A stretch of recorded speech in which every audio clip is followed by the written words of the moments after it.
Yesterday, the Gnosis, I watched episode 1, season 4, Chosen.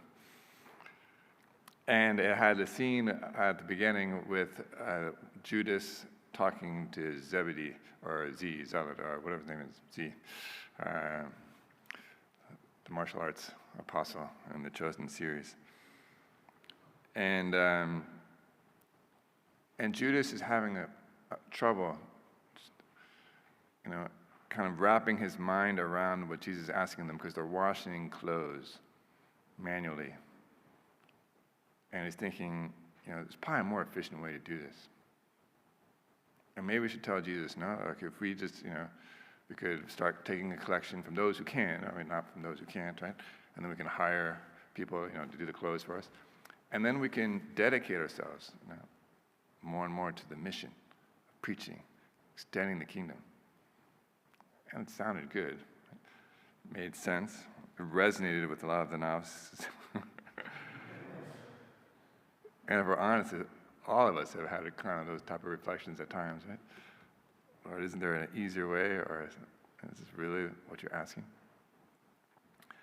But I think the gospel today kind of reminds us also that, it's a common theme that understanding Jesus is not easy. And so it shouldn't surprise us that at times, right, we find ourselves struggling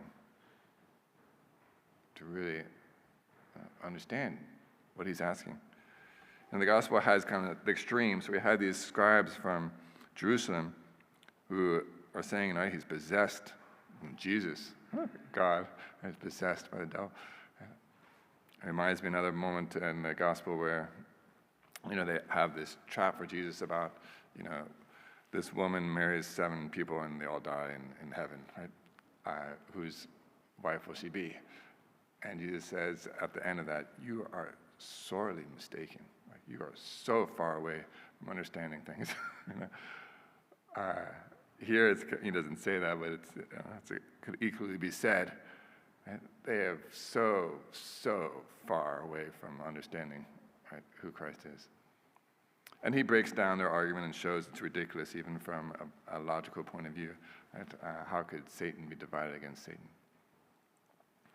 But then we also see earlier, in the first paragraph of the reading, that even Jesus' own family, right, gets it wrong. His relatives heard of Jesus, and they hear that people, the text says, when his relatives heard of this, they set out to seize him, for they said he is out of his mind. And some commentators like to point out that the they said does not necessarily mean it's the relatives. Right?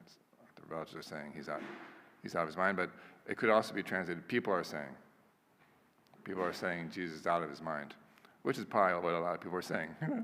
These scribes and the Pharisees are probably saying that this guy is out of his mind. And so the family could be motivated by love. Let's go and save Jesus, right? Because people think he's crazy, and sooner or later they're going to do something to him. But even then, though, they don't get it. And probably, if we were going to expand a little bit, there's this crowd now. Maybe we imagine kind of more humble people, simple people. A lot of them around Jesus, so much so, right, that Jesus' own family can't get in.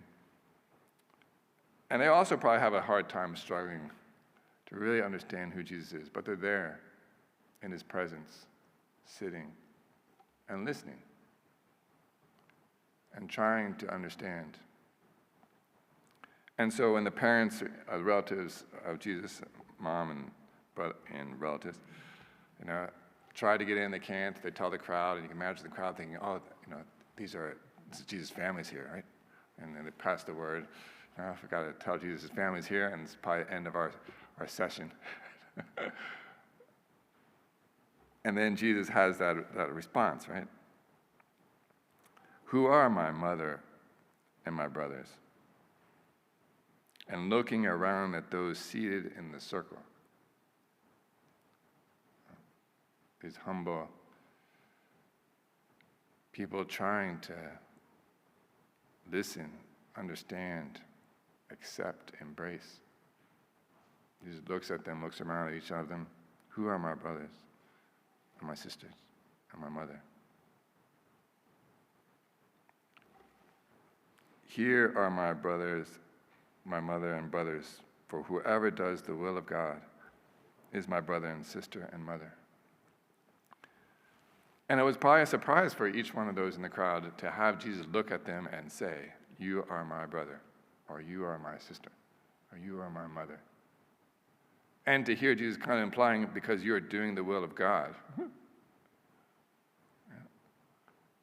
I bet if you ask them, hey, what are you doing right now? None of them would have said, oh, the will of God. They probably, and, you can just away from a little bit of that kind of,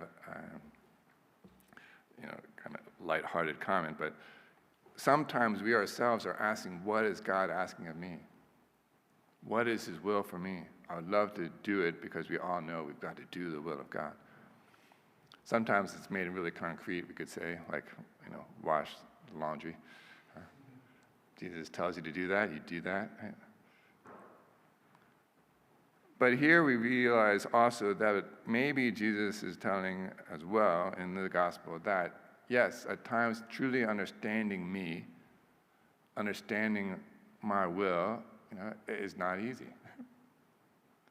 And perhaps it's sufficient for us just to be there sitting around him in a position of a humble disciple trying to listen, trying to understand, but with an open heart, an open mind. Not like the scribes who boxed Jesus in, and not even like his family would figure, well, he's got to be doing this because this is what everyone does. You listen to your family. He's just, no, let me reveal to you who I am. And it's going to take time. My will becomes known little by little by patient accompanying me, sitting in my presence, and trying to understand what I'm telling you. So let's ask Christ to help us have that kind of spirit that's truly open, ready to listen and embrace whatever he wants to tell us.